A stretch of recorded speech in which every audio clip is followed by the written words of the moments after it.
সোমবার জাতীয় দলে ডাক পেয়ে সাকলাইন বললেন, স্বাধীনতা অর্জনের চেয়ে রক্ষা করা কঠিন। স্বাধীনতা অর্জনের চেয়ে রক্ষা করা কঠিন। সৈয়দপুর বিভাগে নীলফামারী জেলার সৈয়দপুর উপজেলার জন্ম আব্দুল গাফফার সাকলাইনের। সেখানেই বেড়ে উঠেছেন, খেলেছেন ক্রিকেট, তবে সেটা টেপ টেনিস বলে।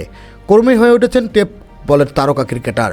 এরপর চলে আসেন ঢাকায়, নিয়মিত চালিয়ে যান অনুশীলন। নিউজিল্যান্ডের বিপক্ষে টি-20 স্কোয়াড ঘোষণা, প্রথমবার দলে সাকলাইন। পরবর্তী ক্লাব ক্রিকেট খেলেছেন 3rd division, 2nd division, 1st division. এরপর খেলেছেন ঢাকা প্রিমিয়ার লিগ। সবশেষে চলতি বছর খেলেছেন বিপিএলেও। বল হাতে নজর করা পারফরমেন্সও করেছেন। তারই ফলস্বরূপ এবার ডাক পেলেন জাতীয় দলে। আজ মঙ্গলবার নিউজিল্যান্ডের বিপক্ষে প্রথম টি-20 সিরিজের দল ঘোষণা করেছে বিসিবি। সেখানে প্রথমবারের মতো জাতীয় দলে ডাক পেলেন সাকলাইন। কত শ্রম, কত বিনিদ্র রজনী, কত হতাশা, সবই যেন আজ সার্থক রংপুর বিভাগের ক্রিকেটারের। বললাম, সাকলাইন তো এখন গোটা বাংলাদেশের। লাল সবুজের জার্সি গায়ে চাপানো মানেই সে 1,57,570 বর্গ কিলোমিটার জুড়েই। সাকলাইনের এমন সফলতার দারুণ খুশি তার পরিবারও। বর্তমান বিসিএল খেলার কারণে সিলেট রয়েছেন এই অলরাউন্ডার।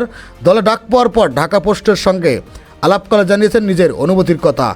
শুরুতে সাকলাইন বলেন, জি আলহামদুলিল্লাহ, আল্লাহ পাকের কাছে লাখো কোটি শুকরিয়া, তিনি আমাকে এই সুযোগটা করে দিয়েছেন। জাতীয় দলের হয়ে খেলার জন্য প্রত্যেকটা খেলোয়াড়ই তো স্বপ্ন থাকে। সবাই তো ক্রিকেট খেলে দেশকে এক প্রতিনিধিত্ব করবে সেই স্বপ্নে।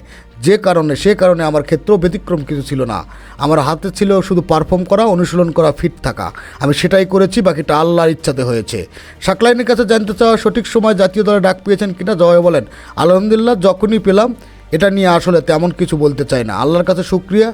এখন নিজের পারফর্মটা করার লক্ষ্যই থাকবো। নিজের ছোট উপজেলা থেকে সাকলাইন এখন দেশের সবার। এ নিয়ে তিনি বলেন, আলহামদুলিল্লাহ, সৈয়দপুর এলাকা থেকে আজকে জাতীয় দলের হয়ে খেলার সুযোগ পেয়েছি। এটা আল্লাহর কাছে শুকরিয়া। চেষ্টা থাকবে ভালো লাগার, লক্ষ্য থাকবে যেন এই সুযোগটা কাজে লাগাতে পারি সব সময়। আমি আসলে একটা প্রসেসের মধ্যে ছিলাম, সেই প্রসেসের অনুযায়ী আজকে জাতীয় দলে অংশ হতে যাচ্ছি। পরিবার কি বলছে এমন আনন্দের দিনে সাকলাইন বলেন, হ্যাঁ আলহামদুলিল্লাহ, পরিবার ছোট থেকেই আমার পাশে ছিল। অনেক অবদান তাদের আজকের দিনে আমার আসার পেছনে। তারা অনেক খুশি। শুধু বলেছে স্বাধীনতা অর্জনের থেকে রক্ষা করা কঠিন। তো আমার কাজ থাকবে এটাই, ভালো পারফরমেন্স করা। পেশাদের মধ্যে স্বাস্থ্যকর প্রতিযোগিতা নিয়ে সাকলাইন বলে, হ্যাঁ পেশাদের মধ্যে দেখেন একটা স্বাস্থ্যকর কম্পিটিশন রয়েছে, যেটা অনেক গুরুত্বপূর্ণ। এটার কারণে আসলে ভালো পারফরমেন্স করতে থাকবে না, খারাপ করলে কিন্তু বাদ করার একটা ভয় কাজ করবে। এটা খেলাধুলা নিউজ পেতে চ্যানেলটি সাবস্ক্রাইব করে সঙ্গেই থাকুন।